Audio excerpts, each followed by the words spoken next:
നിങ്ങളുടെ ശരീരത്തിൽ ആവശ്യത്തിന് വെള്ളം ചെല്ലുന്നില്ല എന്ന് ശരീരം തന്നെ നിങ്ങൾ കാണിച്ചു തരുന്ന ചില ലക്ഷണങ്ങളുണ്ട്.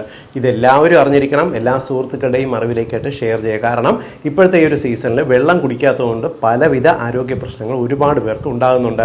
ഒന്നാമത്തെ ലക്ഷണം എന്ന് പറയുന്നത് ഇടയ്ക്കിടയ്ക്ക് വരുന്ന തലവേദനയാണ്. തലയുടെ ഇരുവശത്ത് ഒരു ഡള്ളായിട്ട് വരുന്ന ഹെഡേക്ക്, മൊത്തത്തിലൊരു തലയ്ക്ക് ഭാരം പോലെ. പുറത്തൊക്കെ പോയി വരുന്ന സമയത്ത് വല്ലാണ്ടൊരു തലവേദനയും പെരുപ്പും വരിക. രണ്ടാമത്തത് കോൺസ്റ്റിപ്പേഷൻ അഥവാ മലമ്പിടുത്തം.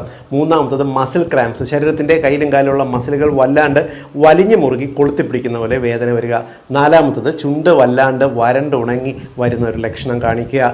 അഞ്ചാമത്തെ ലക്ഷണം എന്ന് പറയുന്നത് വളരെ പെട്ടെന്ന് ടയേർഡാകുക. ഒരു കാര്യവും ചെയ്യാനുള്ള ഒരു ആരോഗ്യം ഉണ്ടാകത്തില്ല, ഉന്മേഷം ഉണ്ടാകത്തില്ല, എപ്പോഴും കിടക്കണം എന്നൊരു തോന്നലുണ്ടാകുക. ആറാമത്തെ ലക്ഷണം എന്ന് പറയുന്നത് മൂത്രത്തിൻ്റെ അളവ് വല്ലാണ്ട് കുറഞ്ഞു പോവുക, മൂത്രത്തിൻ്റെ കോൺസെൻട്രേഷൻ കൂടുക, വല്ലാണ്ട് ഹാർഡ് കളറിൽ, അതായത് ഇപ്പോൾ ഒരു ചുവപ്പ് നിറത്തിലോ കടും കാവി കളറിലോ ഉള്ള മൂത്രം പോവുക, ഇല്ലെങ്കിൽ മൂത്രത്തിൻ്റെ അളവ് വളരെയധികം കുറയുക. ഈ ലക്ഷണം